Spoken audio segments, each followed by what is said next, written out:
ചൂരൽമല മുണ്ടക്കൈ ദുരന്ത ബാധിതർക്കായി സർക്കാർ നിർമ്മിക്കുന്ന ടൗൺഷിപ്പിൽ മാതൃകാ വീടിന്റെ നിർമ്മാണം ഇപ്പോൾ അവസാന ഘട്ടത്തിലാണ്. ടൗൺഷിപ്പിലെ മറ്റ് വീടുകളുടെ നിർമ്മാണവും ആരംഭിച്ചിട്ടുണ്ട്. പ്രസാദ് ഉടുമ്പശ്ശേരിയാണ് വിവരങ്ങളുമായി ചേർന്നത്. പ്രസാദ്, ഈ ദുരന്തമുണ്ടായതിന് പിന്നാലെ ഈ വാഗ്ദാനങ്ങളുടെ ഒരു മലവെള്ളപ്പാച്ചിൽ തന്നെ ഉണ്ടായി. പക്ഷേ പിന്നീട് പലതും എങ്ങുമെങ്ങും എത്താതെ പോകുന്നതും നമ്മൾ കണ്ടു. ഇപ്പോൾ ഏറ്റവും ഒടുവിൽ ഈ എൽസ്റ്റൺ എസ്റ്റേറ്റ് ഏറ്റെടുത്തുള്ള സർക്കാരിന്റെ ടൗൺഷിപ്പ് നിർമ്മാണം അത് പുരോഗമിക്കുകയാണ്. പൂർത്തിയായിട്ടില്ലെങ്കിലും അത് അവസാന ഘട്ടത്തിലേക്ക് എത്തുന്നു എന്നുള്ളത് ആശ്വാസകരവുമാണ്. ഒരു വർഷത്തിനിപ്പുറം അവിടെ നിന്നും എന്താണ് പ്രേക്ഷകരിലേക്ക് എത്തിക്കാനുള്ളത് പ്രസാദ്?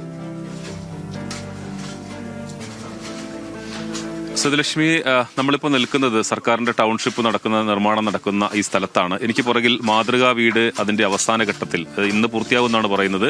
ഇന്ന് വൈകുന്നേരത്തോടു കൂടി തന്നെ മുഴുവൻ പ്രവർത്തനവും പൂർത്തിയാക്കി അത് മാതൃകാ വീട് കാണിക്കാൻ കഴിയും. ഈ മാതൃകാ വീട് നോക്കിയാണ് ഇതിന്റെ മറ്റു ഗുണഭോക്താക്കൾക്ക് ഈ വീട് കണ്ട് അവരുടെ അഭിപ്രായങ്ങൾ കൂടി പരിഗണിച്ചുകൊണ്ടായിരിക്കും അടുത്ത വീട് പണിയുക. ഇവിടെ എൽസ്റ്റൺ എസ്റ്റേറ്റിന്റെ 64.5 ഹെക്ടർ സ്ഥലമാണ് സർക്കാർ ഇതിനായി മേടിച്ചിട്ടുള്ളത്.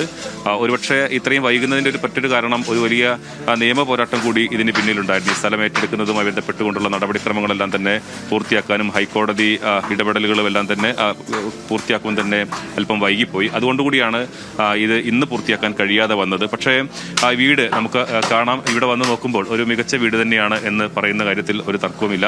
2 മുറി, ഹാള്, പിന്നെ ഒരു വരാന്ത, അടുക്കള, മറ്റ് സൗകര്യങ്ങളെല്ലാം തന്നെയുള്ള ഒരു ഫർണിഷ്ഡ് വീടായിരിക്കും ഗുണഭോക്താക്കൾക്കായി സർക്കാർ നിർമ്മിച്ച് നൽകുക. അതിൻ്റെ മാതൃകാ വീടാണ് ഇപ്പോൾ അവസാന ഘട്ടത്തിലേക്ക് നിൽക്കുന്നത്. ഇതിൽ തൊട്ടടുത്ത് 5 സോണുകളായി തിരിച്ചുകൊണ്ടാണ് നിർമ്മാണ പ്രവർത്തനങ്ങളെല്ലാം തന്നെ നടക്കുന്നത്. ഈ 5 സോണുകളായി തിരിച്ച് ആദ്യത്തെ സോണിലാണ് മാതൃകാ വീടിൻ്റെ നിർമ്മാണം നടക്കുന്നത് എന്നുള്ളതാണ് എടുത്ത് പറയേണ്ടത്.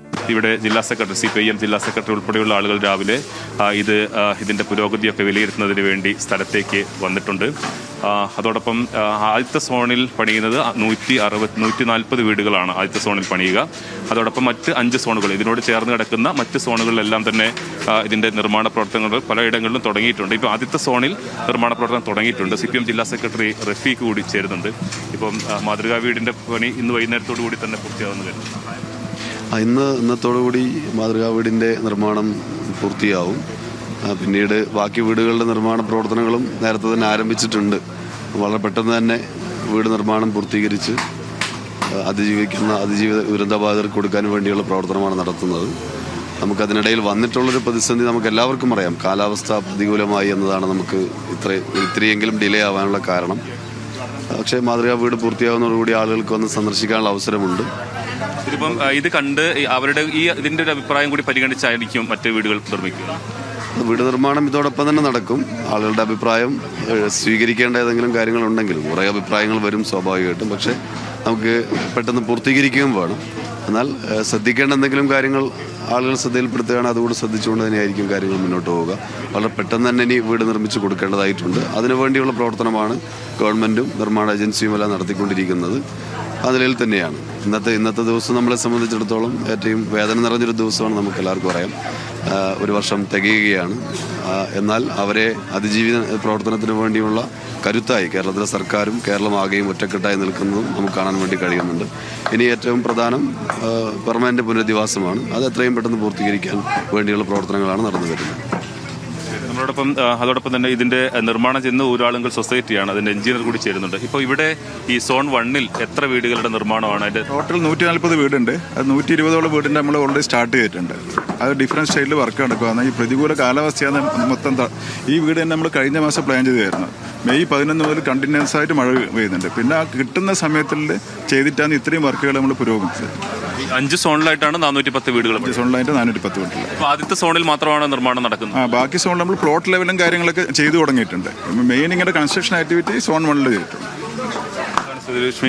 അതായത് മറ്റ് സോണുകളുടെ നിർമ്മാണം പണി തുടങ്ങി ഇനിയിപ്പോ 3 ദിവസവും 16 ദിവസവും ആകുമ്പോൾ ആ മാതൃകാ വീടിന്റെ നിർമ്മാണം പൂർത്തിയായി.